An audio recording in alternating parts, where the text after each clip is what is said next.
What's going on, guys? Andrew Claudio here with a quick programming note. The episode you're about to hear, Jon and Benjy talking about the entire Donovan Mitchell sweepstakes, as well as Benjy's thoughts on Summer League and his entry into the journalism world yesterday. Shout out to his cousin and the airline in which Donovan Mitchell took to go from the Bahamas to New York and create breaking news in some very low standard journalism worlds.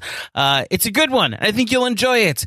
We did have some technical issues during the pod on Benjy's side with his internet connection, and unfortunately, we did not have a backup way to record Benjy's audio, but we powered through, and I do think we have enough of a conversation that you guys will both be able to comprehend it and enjoy it. We apologize in advance, and we hope that you'll understand. Benjy and I did a full sound check afterwards, and we're able to fix all of the issues. So next time you get Benjy on this podcast, he will sound crisp and no internet issues will hopefully exist. But that being said, I hope you are able to enjoy the conversation you're about to hear. We always love when Benjy comes on the pod and lends his expertise. Let's get into it. Jon and Benjy talking about Donovan Mitchell, Summer League, the current standards for journalism, and more. Enjoy. Hey there, Knicks fans. How you doing?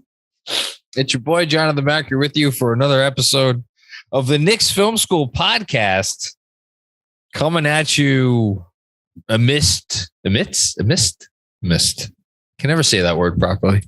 A whirlwind of news and rumors, mostly rumors. Actually, there's no real news. It's just rumors, which have a chance to drastically alter the makeup of the New York Knicks as we know it. And so who did I have to bring on the show today? With all the news that is going on, I had to bring on the preeminent newsbreaker of the New York Knicks. We had Woj calling to come on. We had Windy. We told them no. Wait your turn. This is Benjy Ritholtz time right now. That's right. How you doing, Ben? I'm great. I'm enjoying my new calling. Just breaking news. You know how it is. You know how it is out there. Got to be first. Streets? Got to be first or you're last. If you're not first, you're last. That's exactly right. So I got out what I had to get out. It's getting some play. The Liberty just retweeted a picture of my cousin with Donovan Mitchell, which is hilarious. Are you serious? Yeah, because it's a Liberty sweatshirt, which I did not know. I did not. It said New York. My only point was that it says New York. I didn't know it was a Liberty sweatshirt because all it says, I think, is New York. And then now I got Nets Daily on me saying, oh, because they play in Barclays and it's owned by Joe Tsai, that it means he's actually going to the Nets. So it's a brand new turn here in terms of the rumors I am creating. I'm looking false at hope I'm giving Knicks fans. It's your fault if they don't. Oh my God, not to get off track, but whatever. We always get off track. This reminds me of infamous June. No, maybe not infamous anymore. June 30th, 2019, the day KD and Kyrie, it was reported that they decided to sign in Brooklyn. Earlier in that day, my wife stumbled upon I think it was an Instagram post where Kevin Durant posted like I don't ask you to explain how Instagram works, but it was like some picture of a street painting of the word Brooklyn came across on Kevin Durant's like feed or whatever. Do you have feeds on Instagram? Is that a thing? Sure. Great. Glad you were able to add so much to this. Anyway, I don't know. I don't know either. I'm sure Andrew's laughing from behind the mic. We need Chris. Yeah, we do. The point is that this reminded me of that when people were like, and this was like several hours before. But as I'm looking at the picture of Donovan Mitchell with your cousin, we'll get to what we're talking about to anybody who doesn't know in a moment. I do see the Liberty logo on the bottom left or bottom right short leg and with on the other leg it says Playa Society, PLAYA, with the WNBA. Yeah, sure.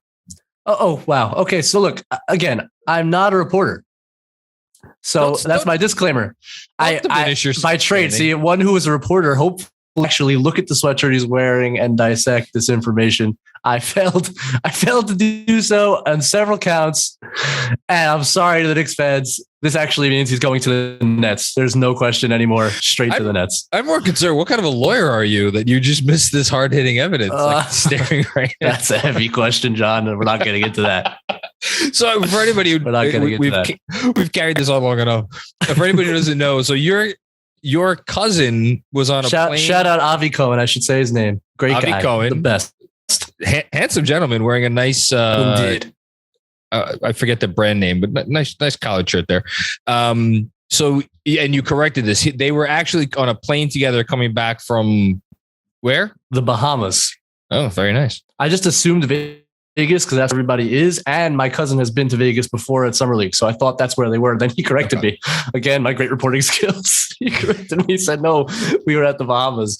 So I had to correct myself. It was a rough entry into the reporting world, I got to say. I'd rather go to the Bahamas than Vegas. That's me. I'm sure opinions may differ. So they were on the flight together, and I guess they ran into, or your cousin ran into Donovan Mitchell in the airport. He sat in front of him or behind him. Oh, why am I telling the story? You tell the story. What happened? No, that's the story. My cousin texted me a picture, and he's like, I sat behind or in front, I don't remember exactly, Donovan Mitchell. I asked him if he's coming to the Knicks, and he said, we'll see. And he's wearing a sweatshirt that says New York. And so I thought, let's get this out there. And I'm sure that nobody will react. And it'll just go over like nothing. And lo and behold, now it's been tweeted out by the New York Liberty. So, hey, we're doing That's great. Fantastic. So I don't know what we were going to talk about on the show. I'm sure we'll talk about some summer league stuff because there is actually genuinely interesting things happening with the young Knicks at summer league. But let's start with the Mitchell thing.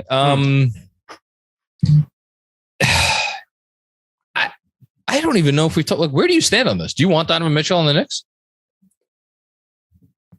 Yeah. Okay. Yeah. That's a good answer. Yeah, I think there's a lot to this, and none of the opinions that are being put out are there. I understand all the sides. I understand the Carmelo trauma. I understand that he's not an A1 superstar. I understand that we love these young players and want to stay on this team. I understand that you might want to wait it out. There's always another disgruntled star potentially there on the horizon. Hasn't been one in a while. Right. And part of kind of my response and why I stand where I stand. And it does depend on the package, and we can get into what kind of permutations there are in terms of what the package looks like. To me, if he's not a top 10 player, but I do think strongly that he's a top 10 offensive player in basketball. He has shown on the biggest stage, well, not the biggest, he hasn't been in the finals or anything, but he has shown to be a dominant offensive playoff player. Those are hard to find. He keeps his efficiency up. He's been phenomenal in the playoffs as a high usage ball handler. He's a true 3-level scorer. He's efficient on all 3 levels. He's as dynamic of an athlete as we have in the league, even though he's quote unquote small. He's a phenomenal offensive basketball player. Those guys are very hard to find. He's only 20 or 26 or whatever he is. 25. Yeah. And as much as you want to tell me there's another guy somewhere along the line, we don't know that's the case. And you might truly have an opportunity to get this guy with years left on his deal to a place that he wants to come to by all accounts. By my reporting side, he has certainly not shown any hesitancy to say how much he loves New York. Like, it's clear to anybody that he wouldn't be upset to end up in New York. Let's put it that way, right? Like, he's seems like a character guy. Yep. Like there's just a lot to love about Donovan Mitchell. And I understand the poking of defense. He was truly awful defensively in the playoffs last year. I watched so much Jalen Brunson film, leading Jalen Brunson absolutely cooking him all the time over a 7-game series. He didn't even get into a defensive stance all the time. Like, he is not good right now defensively, but I don't think that's a reason to dismiss this out of hand. I think the Jalen Brunson fit, which is being talked about a lot, like you're hoping that Donovan Mitchell's on the team for 10 years. Brunson, if it's not working after 2 years, you can probably move Jalen Brunson on a descending contract with the salary cap going up. Like, it's not the end of the world. I don't think that's a reason. I don't think Jalen Brunson's a good enough reason to not go get Donovan. So again, package dependent, and there's a lot to talk about there. I think it's a worthwhile move, and I think you also have to talk in the real world. This is a front office that has to prove itself, and they don't have an unlimited timeline to wait for X star up. Like, they're going to prove their worth by getting this guy, and that goes into the equation. I think fairly so. So, like, from a realistic standpoint, they're going to try to make this move. I think it's fairly inevitable to put out some package to try and go get this guy. I love having you on because I don't have to restate anything that you say or add any context because you just hit it all. I just wanted to, it's a stat I threw in the newsletter, I think a week or so ago, which is pull-up threes this year. Trae Young, 194. He's in kind of a class by himself. He also played in 76 games. Next three guys were Luka, 176 in 65 games. Steph Curry, 156 in 64 games. And then Donovan Mitchell, 147 in 67 games. And his percentage on those, again, specifically on pull-up threes, 35.6, a tick below Doncic. Doncic was 35.8. He was 35.6. And then Curry and Young were like a little ahead, but not that much. They're both, low 37s. And then after that, you got to go down to Jason Tatum, 128 in 76 games. Then you go down to Harden. And then you're down to guys like Anthony Edwards, Fred VanVleet, Darius Garland. And then you're below 100 pull-up threes. I want to just throw that stat out there because you described him as one of the 10, possibly 10 best offensive players in basketball. Unless you have one of those couple of bigs like Jokic, Embiid, Giannis, if you want to throw Cat in there, I guess fine. But unless you have one of those guys, you need someone who can, if you're really going to compete at the highest level, I think you need someone who could give you real perimeter gravity in this way, off the dribble perimeter gravity, and who is enough of a distributor. And look, Donovan Mitchell's not Trae Young. He's not Luka Doncic, obviously. He's not even Steph Curry. I mean, what would Steph Curry average in terms of assists if he was really going for it? I mean, he'd probably get up near 10, right? 9, 10 if he really wanted to.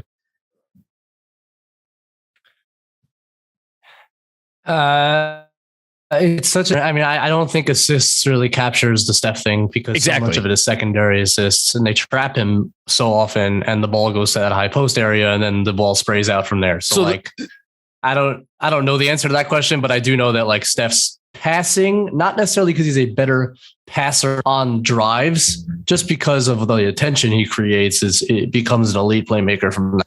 Yeah. So Mitchell is not that caliber of playmaker. He is more, I think, the caliber of playmaker, and feel free to disagree, of like maybe a Tatum.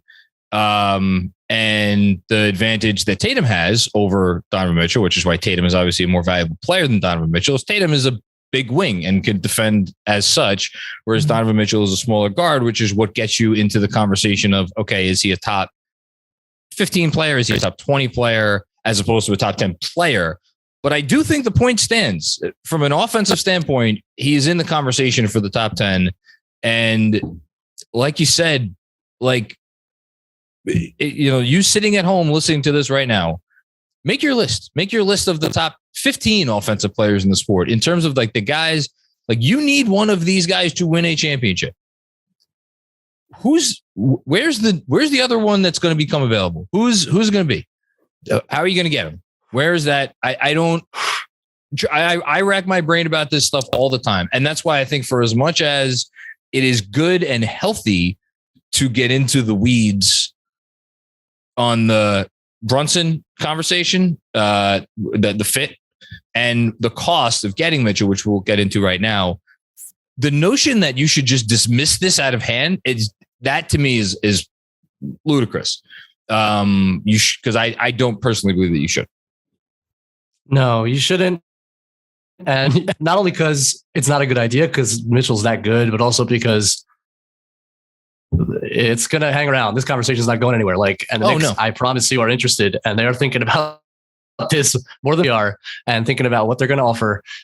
This has been rumored for years already. It's size to anybody, and once Gobert went, obviously the rumors intensified, and and all your points are correct. And the other thing I'd say is like Mitchell's improved as a playmaker throughout his career. He's gotten better and better and better. The passes he throws on drives, live dribble passes, are extremely impressive. He sees the floor much better than did. Like, he justifies the usage. That's good. Good way of putting it. High. Like, this is not a guy who is putting up empty stats. He's the real deal, offensively. And then the question becomes, well, Tibbs is the coach for now. You hope that being in a positive situation that he likes more, that he's enjoying more. Like, this is a guy who was a defensive prospect. It's kind of fallen apart. Nobody can really explain it other than to say his usage has gone up, but explain it because some of the film is bad. And you just feel like you're there and you'll get the best out of him on the defensive end. And that's around him in the right way and find size and switchability and versatility. And obviously, but yeah, I agree. It is a worthwhile, certainly a worthwhile thought process in terms of how much you want to give up for this guy, but it's got to be a conversation. So the Brunson thing, I mean, you retweeted on Wednesday your very good, very, very, very good film thread on, it was really good, on Brunson, which was all positives with the exception of the defense, which was more of a mixed bag, as should surprise no one.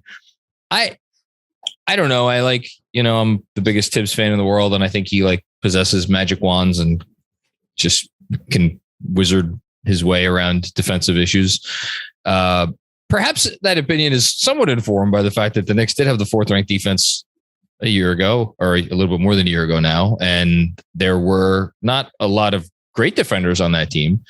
So I will ask you, because you are much smarter with this stuff when it comes to defensive scheme and whatnot. Do you put it past them to be able to have, let's say, like a top 10 or even a borderline top 10 defense with those two guys at the quote unquote point of attack? No, I don't think it's crazy. For a couple of reasons. Brunson is limited, but he plays extremely hard. Okay. Donovan Mitchell, frankly, doesn't always play that hard defensively right now. That's not to say that he wouldn't on the Knicks. And he has more defensive potential than Brunson, and you're just hoping to tap into it a little bit. As the athlete that he is, the length that he has, there's really no reason that he should be as poor as he is. So you're hoping that Tibbs brings out the best in him. What I think you would have to do, or should do, and this is not a big Tibbs thing, so you wonder if you would do it, is you would stagger pretty heavily so that one of them is always on the floor offensively, but they play a little bit less together defensively. And I think that would help. And I think in the regular season, there are two separate seasons, right? Yeah. In the regular season, if you have rim protection, which the Knicks now have in 3 different centers that can provide really good rim protection. You take away the rim, you play hard, you play disciplined, you don't foul a ton, and you can test outside as much as you can. You can build a very solid regular season defense just through that. 2 years ago, we saw it, or whatever it was. Just through that formula. It's different in the playoffs. It would be a problem in the playoffs. There's no question. There would be a problem in the playoffs, a bigger problem. But you have elite rim protection. You have a team that's well-disciplined, doesn't foul too much, and a team that rotates and contests. I don't see any reason this can't be an above average offense, bordering on top 10, bordering on top 10. I think that's reachable, attainable, even with those 2 guys at the guards. I would like to see a little bit of staggering, and I think, and then you build out the roster to help out, obviously. And you already, you have, if you can keep RJ, hopefully he's a bigger wing and can provide some size and strength and rebounding. And if I would imagine Cam's going to go in that trade, but if he's still around, the realized version of Cam, whatever that is a helpful kind of piece where you get size on the wing. I think Julius Randle's a bad fit with those two for a lot of reasons. You don't say. On both sides of the ball, he's a bad fit. So I think he has to go, and Fournier is a problem too. But obviously, those are guys that you would hope would probably move on. If you could hold on to Grimes, another guy. Now, obviously, you can't hold on to everybody, so it gets hard. But once if those guys are out in the trade, then you're looking to sign guys who would complement those two with size and length and strength and versatility on the wings to help out. But I don't think it's impossible. I'm happy you brought up Grimes. We'll get to RJ in a second, but like, Quentin Grimes has had a really nice week. We'll talk about it in a minute. The notion that he is going to be a deal breaker in a trade for Donovan Mitchell is ridiculous to say out loud. It reminds me of when we were talking about Timofey Mozgov as a similar deal breaker in the Melo trade. And of course, Mozgov ended up going out in that trade. That said, if they are able, if they could, like, to me, the notion of like trying to keep Grimes, if they get Mitchell, like he becomes, I mean, he's already important, I feel like, on this team. Doesn't he become even that much more important as like a two-way wing? Yeah, absolutely. Someone posed a question to me on Twitter today, and I had to think about it. If they demand one of Grimes or Quickly, it's a great question. Which one do you let go? And breaks my heart to answer that question either way. But I think because of the fit, even though I think Quickly has a higher upside than Quentin Grimes, and I would say Grimes has a higher floor than Manuel Quickly. So you can kind of debate that, but I think because of who you're bringing in, I think Grimes is the more important player. And there's a bit of a redundancy with IQ in terms of Mitchell and Brunson. You have a lot of smallish guards, shooters, creators. Like, you don't necessarily need three, especially if you stagger the minutes in an effective way. So I think Grimes is the right answer in terms of who you keep if that option presents itself. So yeah, he's important. Yeah. Yeah, but and then there's Obi, who, yes, there is Obi, who is, man, again, to me, you're talking about the excitement of potentially actually doing this, and also talking about things that Tom Thibodeau doesn't do. You wouldn't be able to survive like this defensively in the playoffs, but just imagining an offensive team with Obi Toppin at the 5 and Donovan Mitchell and Jalen Brunson on the court at the same time with two wings who could shoot. Like, that's fun, right? Hell yeah. Hire Mike D'Antoni and just like score 100 gazillion points per possession. No, for real. Like, just lean in. That's not crazy. Lean in to make Obi or Amari Stoudemire. You have two crazy good guards, and RJ and whoever on the wing. And that is a crazy offensive lineup. Crazy. It's crazy. So speaking of crazy, my theory that I wrote out for Wednesday's newsletter. Today is Wednesday, right? I keep saying today's Wednesday. Yes. Today's Wednesday.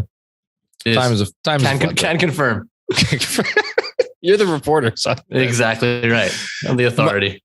My crazy theory is that there is a chance that they will keep all of these guys.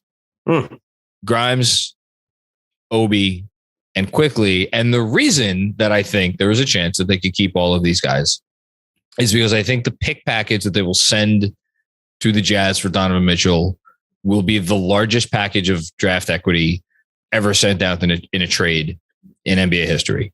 And the reason I suspect that is because I think if you're the Knicks, if you're Leon Rose, as we just discussed, I think and obviously this goes doubly or triply so if you can send Randall back in the deal.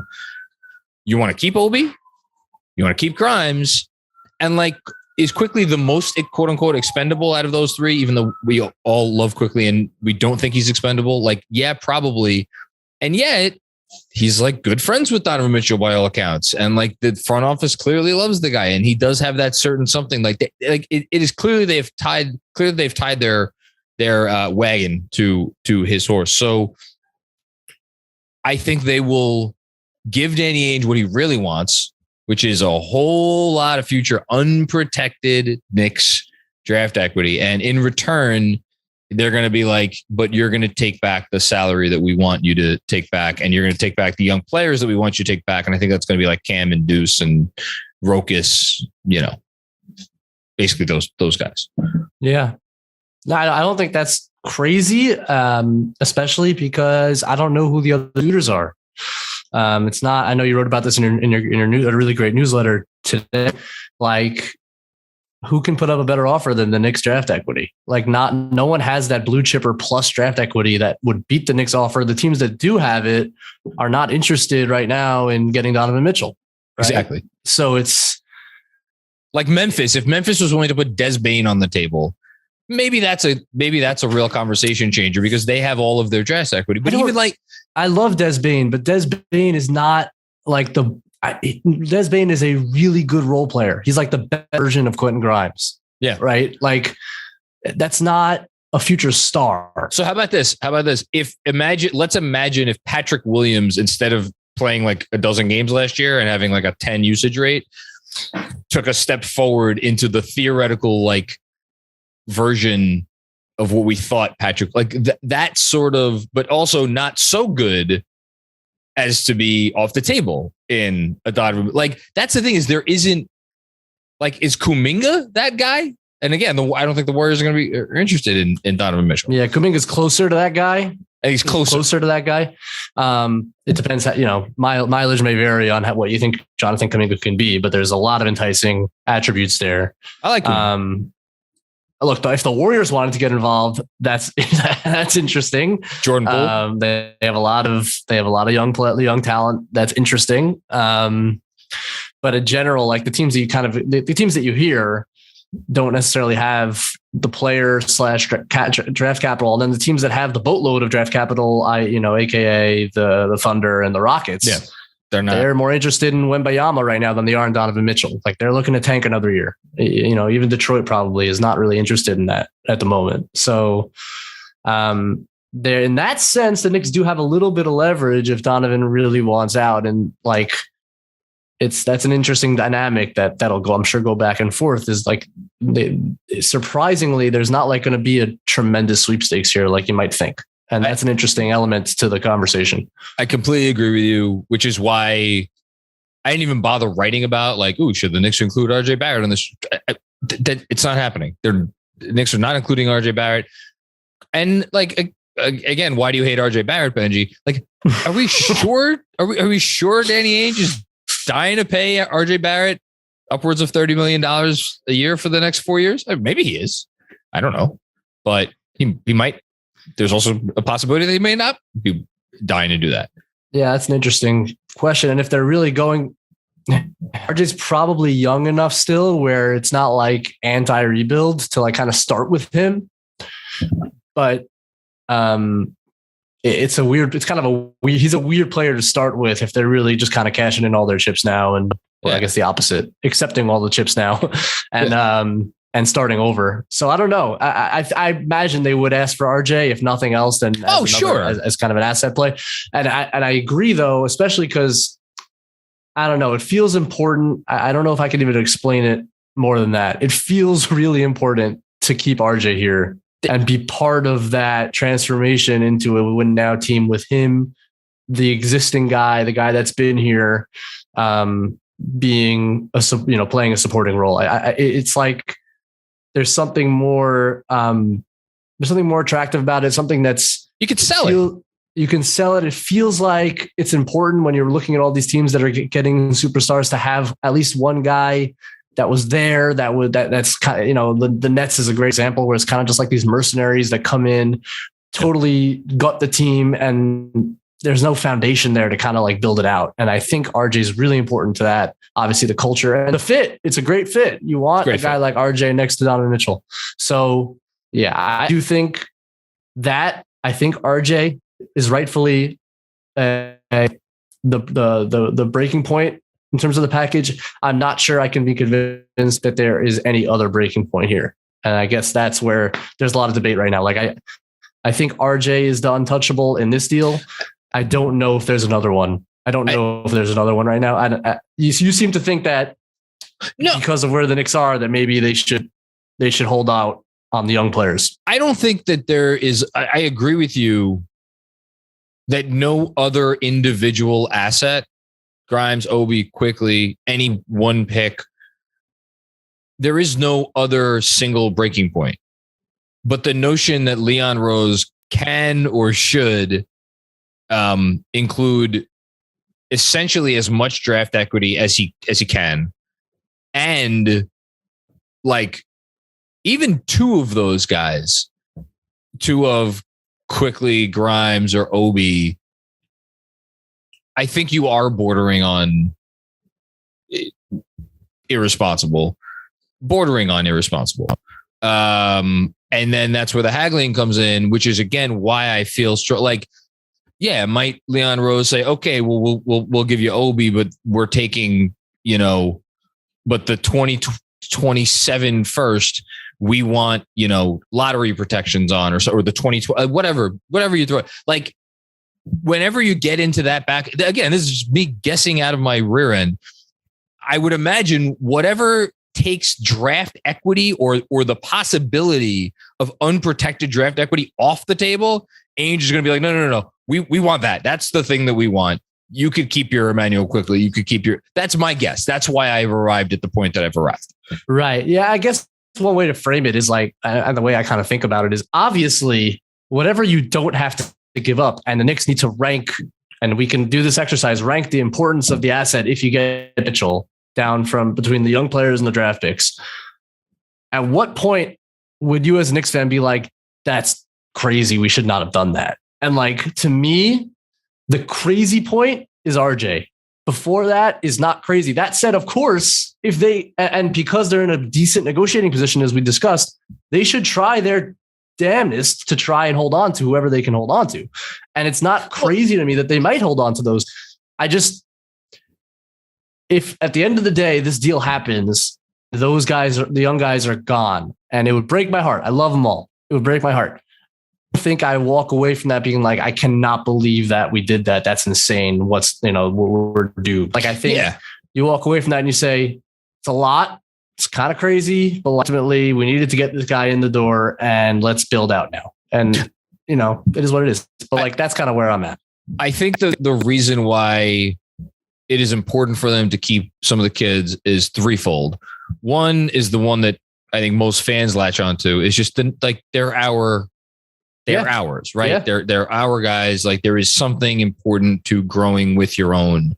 So I do, and I think that matters. And aside from just RJ, although RJ, as you correctly identify, is by far the most important to have that, kind of ethos. That's number one. Right. Number two is, I think it at least gives you the hope of having additional legitimate trade assets down the line, which is important, because if you are trading away, because to me, the deal breaker for Ainge is going to be like, I want three future firsts, and I want them essentially unprotected. So that's going to mean 25, 27, 29. So, because if you're giving all that away, then the notion that you are going to use draft equity, I don't care if you keep the Pistons pick or the Wizards pick, like, great.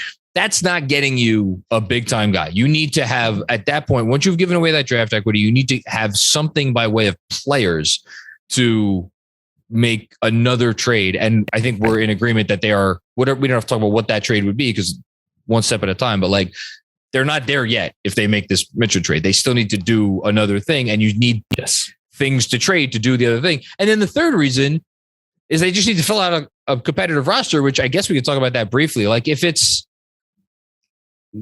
let's say, fuck it, Grimes, Obi, quickly, all out the door. No, they wouldn't do that. Cam and two of those three out the door. So you get to keep one. Let's say they draw the line at Grimes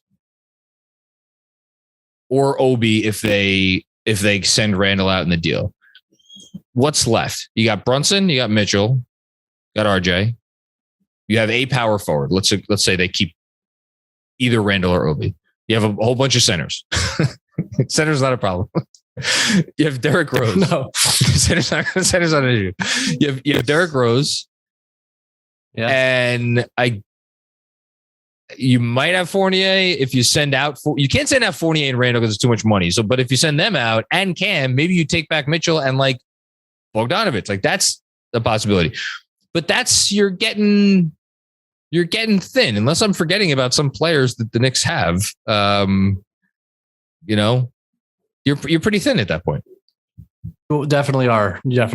Unless, you're ringing Carmelo Anthony's phone for sure, which obviously Andrew Claudio is going to be very happy about. Farron Hunt takes the backup wing spot. You bring on Daquan Jeffries. Jeffries, who I love watching. Backup small forward Farron Hunt is not. Dude, that dude's an athlete. Can't shoot at all, but he's a hell of an athlete. He's good. And Daquan Jeffries, I like too. Jeffries is good. They're nice players. No. Look, certainly year one will probably be rough if you give everybody away. And you're going to have to, and RJ's going to play like 46 minutes a game. But, again, it's like if the negotiating takes place and everybody's giving their best negotiation here, and that's the sticking point, and you get Mitchell now or you don't. And year one Knicks performance or year one Knicks depth is not necessarily the forefront of what I'm thinking about as a franchise. Like, we'll deal with the depth. We'll bring in whoever we bring in and we'll figure this out. And by the way, that's what I said the same as to Brunson. Like, is it the best fit? No. Might it not work? Certainly on the playoff level? Correct.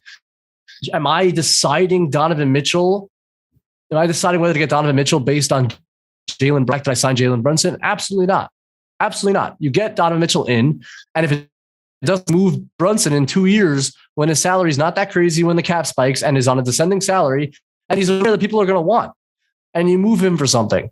But like, it's not things that are really important and have to be sticking points, and the franchise cannot give into to this trade. And there are certain things that you just have to live with, and that's negotiation. It's they got to draw lines somewhere, and it'll be really interesting to see where they draw that line.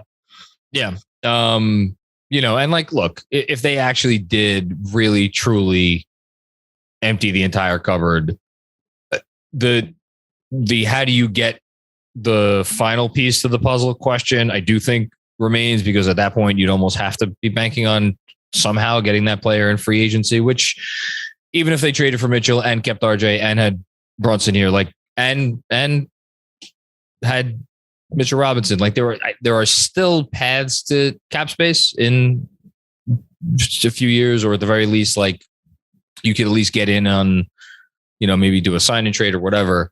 But like, they get a buyout guy this year, and they'd have their full mid-level next summer, and they would have, I'm sure they would keep a draft pick next summer for next year's draft. Like, you're right. That's not, from that perspective, it's not the end of the world. All right. Enough Donovan Mitchell, unless there's anything else you wanted to bring up. Good. Okay. No, we're good. We'll see what happens. Talk to me about Summer League. What's something you like? Who do you want to start with? Start with Grimes or start somewhere else? Grimes. Let's start with Grimes. Okay. Yeah. Love Grimes. I love Grimes too. He makes me very happy. I'm buying. I'm drinking the Kool-Aid. I'm drinking all of the Kool-Aid on what I hope is a audition, and a winning audition for the starting shooting guard spot next year. That's where I'm at. Yeah.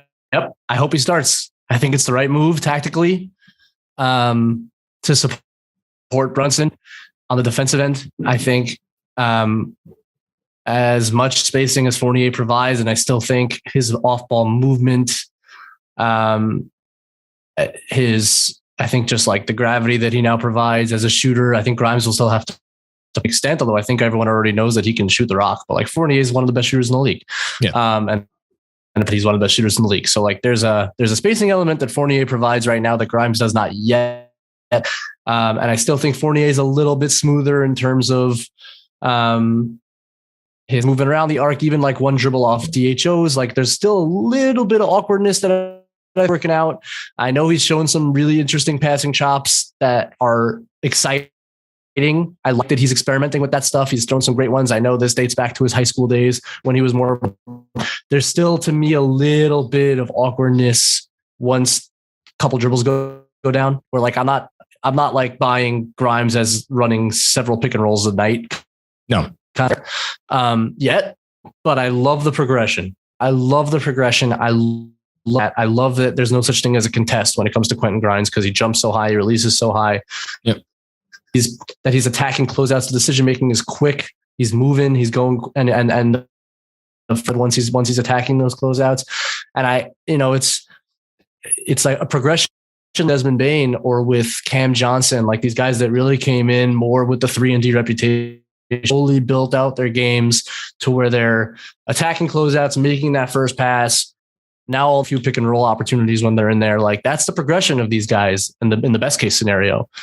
Yeah. As I think you look at with Grimes, where it's like he can become that type of guy where he's like a really a starting caliber player, gives you really, really good defense. I'm a little starting lineup where he might be a bit foul prone. He gets a little bit handsy. I wonder if that'll be an issue against better players where he's getting a little more minutes and has to worry about that a little bit. We'll see. But I think it's worth the experiment. I'd love to see him as a starting two.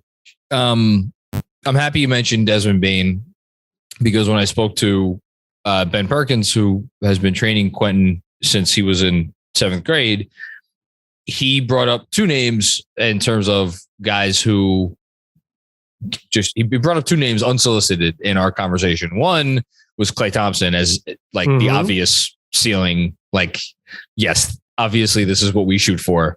We'll see how close that we could get.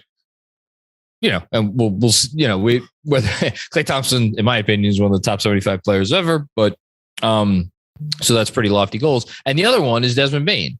And the reason he brought up Dez was because specifically in the context of the year 1 to year 2 jump that Dez had. I think the difference between Dez year 1 and Quentin Grimes year 1 is not necessarily that Dez was like that much better year 1, but he played more. And I don't think he got injured. If he did get injured for a sustained period of time, I certainly don't remember it. The point is that Quentin Grimes had it took him whatever it was, 20, 30 games to actually get a solid role in the rotation. Then he was hit with COVID right away. Then he had that really nice 20 some odd game stretch. And then he got injured the first game after the All-Star break. So like it was stops and starts for him. But in terms of what we saw when he was on the floor, I feel like we saw enough to think that like there may be, again, to ask him to make a jump like Des made for year 1 to year 2, because like Desmond was like in the fringes of the All-Star conversation last year. And I don't think that's going to be the case with Quentin Grimes, but like, something a step down from that would be amazing. Yeah. I think it's a really interesting comp. Being like a truck. And that gives him like some defensive, some defensive versatility to go into the rim that Grimes is not going to have quite yet. But as a knockdown shooter who can kind of make the first read and start developing out his game. And as a guy who is a versatile defender and can guard up a position, I think that's the right player model, the right goal in terms of what he should become. I think also in the surrounding team is interesting. Like I don't know if Grimes is going to have near to the creation reps because there's a lot of usage in that lineup, especially if Randall's around. Yeah. So even if it's Randall, RJ, and Brunson, and he's going to be playing with that first unit, it's a thing where like a lot of guys were calling for Fournier to have a little bit more opportunity to run pick and roll, and like it's just not a lot of usage around a kind of a 3-and-D guy. So I don't know if he'll even have the opportunity to get in that conversation or score enough points just based on the surrounding lineup. Definitely the right idea. Yeah, for sure. We'll finish up quickly. We'll talk about we'll hit on Sims, and then maybe if you want to give a parting thought about Farron Hunt or Deuce McBride or somebody. But to me, this has been all about Grimes and Sims. Yeah, the thing about watching Sims in this summer league is like I love it. And every time he does something good or something cool, and he like that move where he got called for a double dribble and put the ball on the floor and, slammed it home from the top of the arc was just like, my God, really? That's a thing that this guy just did. It makes me a little sad because he's not going to get time unless somebody's injured. And we know that. But at the same time, I think organizationally, great job getting this guy with the 58th pick in the draft. Great job now locking him up on a 3-year deal. That is a very cheap 3-year deal. That, I think is, we'll see what happens. I mean, Jeremy and I had the brief conversation the other day about it does not make Mitchell Robinson expendable now. It certainly does not. The Mitchell Robinson is just a very special defensive player, I think, in terms of what he could do in terms of specifically protecting the rim. We've talked about areas where Sims is maybe even a little bit better than Mitch in other areas of defense, but I think for this specific team at this time under this coach, especially what Mitch does on defense is just really important. So I don't want to say like, now let's start the Mitch trade watch, but like, I don't know. It has made me at least think like, again, whatever the theoretical trade is in 6 or 12 or 18 months, where you're looking to package together salaries for a guy who could be potentially a final piece, it makes it a little bit more palatable to the idea of Mitchell Robinson being in that package, because potentially if Sims continues to grow, he could really be a real piece to the puzzle based on, again, it's summer league. So, but this isn't just summer league. We saw a lot of this last year too. 100%. Yeah, is right. And this is why when they signed Hartenstein to the deal, because I really like Hartenstein, and the more film I watched, the more I like about Hartenstein, Stein, which I think is how it's correctly pronounced. And I would have been told with Sims being the backup center this year. Like, I saw enough last season, and that I've watched these X amount of games where, look, the ball skills that he's showing are interesting and exciting.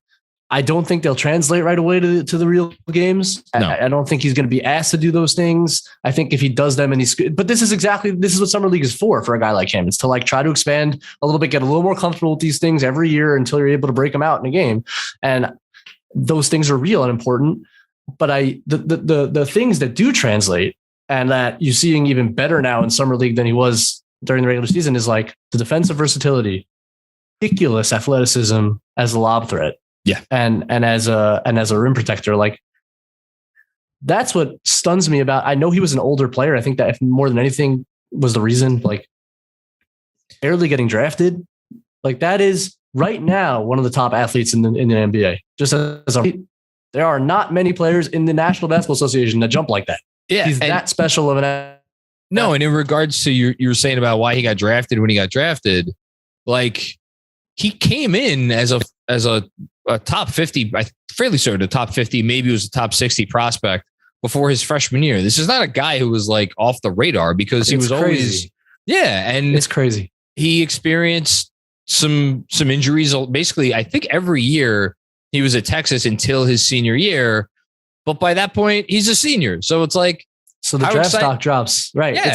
It's so like, look, people think that like when I don't do like the draft, me to study all the draft with everything that I have going on. But like, once these guys get drafted, I dive in. Right. So last year I dove into Jericho Sims, and it did not take me long to say, oh, wait a second, a rotation NBA player, like right away. And if you think I'm biased, like, I watched Trevor Keel said, there's something there. It's kind of raw. Like, there's athleticism. Like, I like the pick. I like the pick in the second round because I think he's 18. There's some upside. Like, he went to Duke. He competed in big games. He's a really good body, like all that. But like, I don't know if this guy's going to be an NBA player. Like, I'm honest about it. Like, you watch Sims for 10 seconds. You're like, what this guy, anybody I've ever seen? What is that? His afro is 13 feet in the air. It's insane.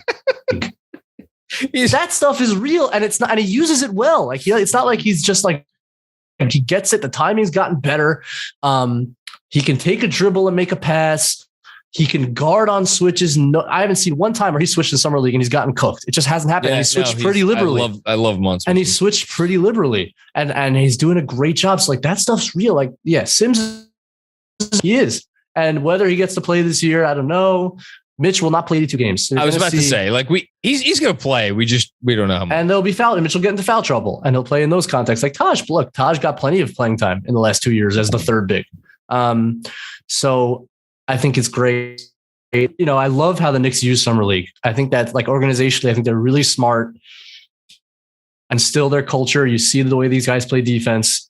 That's a reflection of the way a whole organization approaches it right now. And that's what you love to see. Like this is just from top down, other than Julius Randle, team plays phenomenal, intense defense. The fact that you see that in some, they're clearly asking guys to improve in smart ways, like Deuce, like we need you to try to get in the paint. This is what they did with Quickly last year. It was like, you need to just get reps and get better at pick and roll basketball, and Quickly did, and it worked. And they asked, and now they're asking Grimes, like expand a little bit, like run a few pick and rolls, like try to 2 dribble moves, get into the paint, make a pass. Like they're so clearly targeted correctly. Like they're approaching this right. And to me, that's a really important sign of like organizational stability, of organizational intelligence. Like they're taking every opportunity here in summer league. If nothing else, is a great opportunity for all these players, for the organization to see what they have and to treat these guys as assets, as players. And they're doing a great job. They are. Like this has been a wonderful showing by this squad. I think Deuce has struggled, and that's worth talking about. Like he really has struggled. But the direction is right. The approach is right. And you really like to see that. I know it's just summer league is something that people say, but it's more than that. It's an opportunity, and they're taking full advantage of it. And as you said a week or so ago, it's a data point, right? And so like the notion that we should ignore this stuff is crazy. You don't make everything based on this. That's why Kevin Knox may not make the Hall of Fame. May not make the Hall of Fame. Still a lot of time. Still only 20. What is he now? Is it only 22? 23? We'll just say he's still 21. Still 21. He'll always be. He's always 21. Yeah, whatever he is. No, I want to end on a high note, so we're not going to talk about Deuce's. Deuce has been fine. Deuce continues to do the things that Deuce does, and he does those things very well. And then the things that Deuce doesn't do so well, he continues to struggle with. Are you want Farron Hunt on a regular roster spot? You on the Hunt train? No, I like him. I think he's a really nice guy to have in Westchester. He's a super athlete. If you needed him with injuries, I think he's a great kind of depth, like super depth piece. But maybe he might be on a 2-way, right? Yeah, he's as far as I know, he'll be on a 2-way along with Keels. Yeah. So look, you get a couple injuries, and Keels isn't ready yet. So you get a couple injuries at the wing spot. Oh yeah, he can give you okay, and like that's important because you never know. So I think Trevor Keels is going to play as many minutes for the 2022-2023 New York Knicks as you will, Benjy. Yeah, and I think that's right. I think like a organizational move is to have him play in Westchester, get a lot of reps, improve his game. Use the minor league system. I think that's smart too, because there's a player somewhere in there. It's just a matter of what you'll ever be able to extract it. I like it. Okay. We are out of time. Benjy Ritholtz, lead news breaking reporter for Knicks Film School. I have to make sure now the Associated Press doesn't hire you away. Yeah, listen, my services are really desired around the reporting world now. I'm actually taking over for Windhorse. You're going to start seeing memes. Oh man, if you could get on there and say what's going on in Westchester? What's going on in Westchester? And there's your episode title. What's going on in Westchester? What's going on in Westchester? That's great. So Benjy, plug, promote before we go. Yes, sure. Yeah, I put out a Knicks film thread on the Knicks Film School feed, all about Jalen Brunson. It's like probably over 100 clips in there, covering every aspect of his game. scoring, passing, defense. It's all in one thread. Check that out. I think it'll give you a nice education and introduction to the player that you're going to see next year. I wrote an article for the Strickland. That's my pinned tweet right now. It was an article about RJ's extension, which with all the Donovan stuff, I feel like has gotten a little bit of a backseat, but remains the biggest storyline in Knicks land, I would say. It's a huge deal. What are they going to offer him? How is that going to get settled? So I wrote an article comparing him pre-extension to Andrew Wiggins pre-extension, and comparing the players, what they could be, what they were at the time. Both were coached by Tim. Parallels all kind of talked about in there. So that's, you can check that out as well. And I am currently in the process of almost finished with my Isaiah Hartenstein film dive. There will be a thread coming out. Sorry, it took so long. I try to be very thorough. So a lot of fun stuff. That guy is a fun player. We haven't spoken at all, but like, I am extremely excited to watch him pass the ball. Extremely excited to watch him try to pass the ball and turn the ball over sometimes. And I cannot wait for Tibbs' reaction to some of his turnovers, because he's very audacious and ambitious about his pass. Works. Usually it works. Sometimes it goes very wrong, and Tibbs is going to lose his mind. It's going to be great. And I am looking forward to that. Like, we haven't watched a center pass the ball in 3 years. And now we're going to watch a dude who all he wants to do is throw backdoor passes like through people's legs. I made my fearless prediction already, an offhanded comment in one of the newsletters that I thought the Hartenstein Obi combo will have the highest offensive rating of any heavy minute or like regular minute pairing of any two players on the team. That's my fearless prediction. I love it. And he for the first time in several years, the baseline will actually be available to New York Knicks other than their centers. Like, he actually, because of his passing, not because of his shooting, which I still don't necessarily buy, but because of his passing, you have to be out on him at the elbows. The baseline is just open for cutters and drivers in the way that they were not before. So that's why he's a really interesting fit. I really like the idea of a different type of center who kind of does the things that Mitch doesn't do as well. And like, in terms of both Brunson and RJ, and even Julius, if he's able to duck into that baseline post area and get feeds from Hartenstein at the elbow, you get some post touches for those guys, deeper position, easier looks. That stuff's really valuable. So looking forward to watching him play. And yeah, so the thread's coming out soon enough. Hopefully the next couple of days. Keep an eye out for that as well. Sweet. All right. Andrew, anything else before we get out of here? No, Andrew's shaking his head. There must be a Met game on or something and he wants to get the Mets played at noon, John. Excuse me. Gosh, what kind of Mets fan are you? I can't call myself Mets. It's all right. Me and Zach Lowe, we got it on this corner. Don't worry. You're holding it down. Yeah. Friend of the pod. Friend of the pod, Zach Lowe. Excuse me. As always, I will remind everybody out there, if somehow you are not following Benjy on Twitter, I don't know what you're doing. You could follow him at Ben Ritholtz NBA, or just search up Ritholtzman. Still love that name. Go follow him. He's amazing. Listen, guys, if you're not following me, you're going to miss some news. I am coming for you. Oh, yeah. There's more breaking news. Yeah. You need to get me on alert because the news is breaking fast. I got 3 phones on right here. I'm all over it. So keep an eye out for all my breaking news. Who's on the move? Where are people going? That's what I'm here for. I love it. Andrew, Claudio, thank you as always. And of course, everybody out there, thanks for checking out another episode of the Knicks Film School podcast.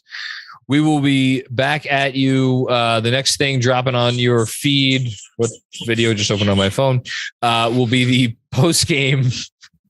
Will be the post game for Thursday's game, the final regular season summer league game. I just made that up before we find out if the Knicks are going to play additional basketball in Las Vegas. So stay tuned for that, and we will see you soon. Peace out.